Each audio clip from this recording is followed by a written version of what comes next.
So it seems like we're back at it again. I mean, first off, we're going to go ahead and bang out a little bit of Old Town Black Rock coffee. We would do 18 grams in, 36 volume out for, let's do 50 out. Let's do a lungo. Okay. But, it seems to be that we are once again about to be in another conflict. I'm not 100% sure if the administration now intends to clean up the entire Western Hemisphere, like clean up, like whatever that means. I guess that's what's next on the agenda. 2,200 Marines estimated, plus a few warships and several thousand sailors headed towards Venezuela.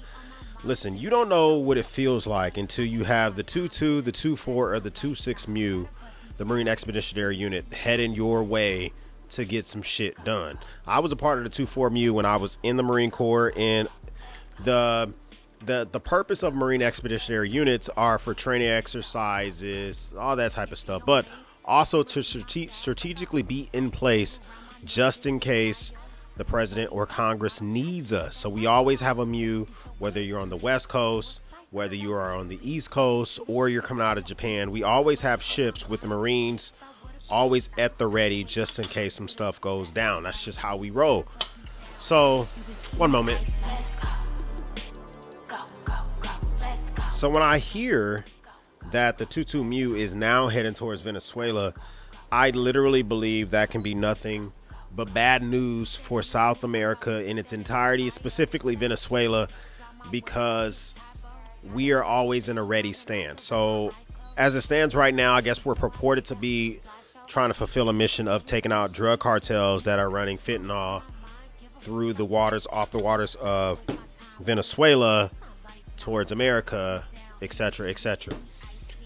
The Venezuelan president, Nicolas Maduro, does not like the fact that we're sending anyone off the coast of his waters, and he has called on over 1 million people in their militia to ready themselves just in case of a U.S. attack. Now, estimates say that in the last estimate that there was for their militia, they had a few 100,000 people. So could there be more people than the last estimate for their militia? Yeah, but is there over 1 or 2 million? I don't know. I'll let you be the judge of that.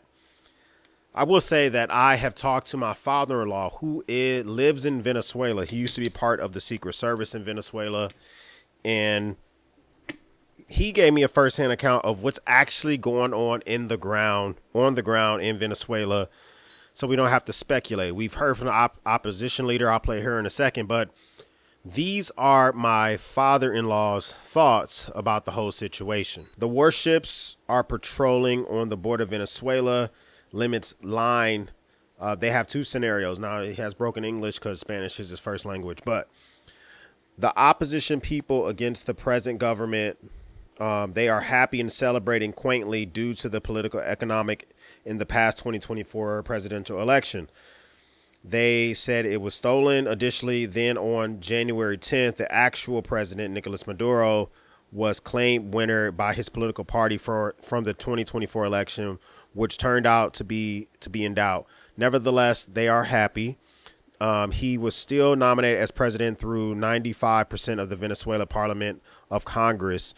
Now, the actual president and his entire cabinet are very concerned and nervous due to the presence of U.S. warships. They don't know when and if an attack from the U.S. can take place. Therefore, they're requesting backup from these countries.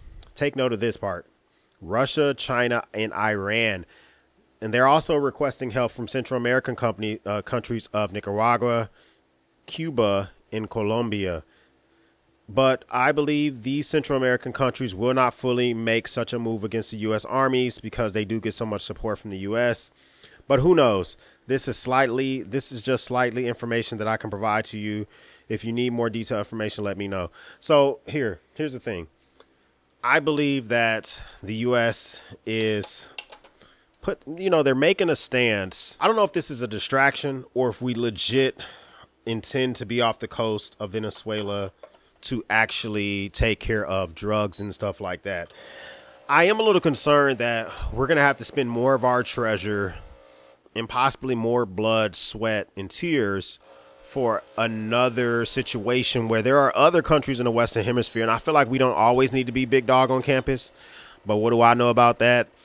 I do know that if I was on the 2-4 Mu and I was a contracting officer at the time, this is the 2-2 Mu, I would be busy doing stuff like writing contracts, and maybe even I would be on the ground in countries such as the Dominican Republic, or I would be on the ground in Aruba, or on the ground in Trinidad, or even in Brazil, any type of country that would allow us to be nearby and I could still write contracts and still provide support, especially for operators, because if we do anything in Venezuela, the first ones that are going to do anything are operators, whether they're SEALs with the Navy, if we have Marine Raiders, if we have Army that are in there, Delta Force, whatever. All those type of folks do live on our ships. And if they need to take out stuff, they can quietly take that type of stuff out.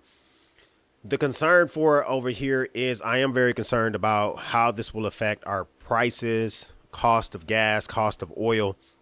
Venezuela outputs a whole lot of oil. Now, we don't really buy from them, but they influence other countries, and that can just disrupt the market as a whole. I know the neighboring countries around them, like Brazil, provide us a lot of steel. And if they are nervous, or if their exports are influenced, that can cause our prices to go up. So I would just say keep an eye on this. I do find it quite interesting that we decide now that it's time to press forward and kind of make this stuff happen. I know I just made this freaking cup of Lungo happen. This thing looks fantastic. But it really does concern me that we are here now. We are now like in the thralls of another conflict. We already had this stuff going on where we're not going to put boots on the ground in Ukraine. At least I hope that we don't.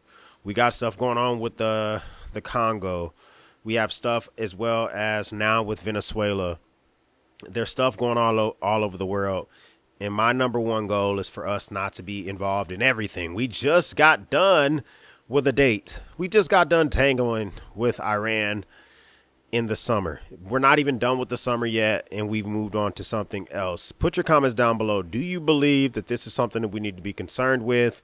Is this kind of a nothing burger? Do you think this is a distraction? I want to reach out to some of my buddies who are still in the Marine Corps and ask them. They probably wouldn't know exactly what their commands would, what they're going to be getting from above, but they would know and give me the temperature of what's going on the ship, unless they're in River City. If they're in River City, I won't be able to talk to them. Comment down below if you know what River City means and why I wouldn't be able to talk to the Marines on the ship. I would love to know with your comments down below. So let me know what River City means. First time stopping by, hit the subscribe button. I would love to have you a part of the battalion. If this is not your first time stopping by, well, thank you once again for watching me run my grape. Everyone else, we'll speak soon.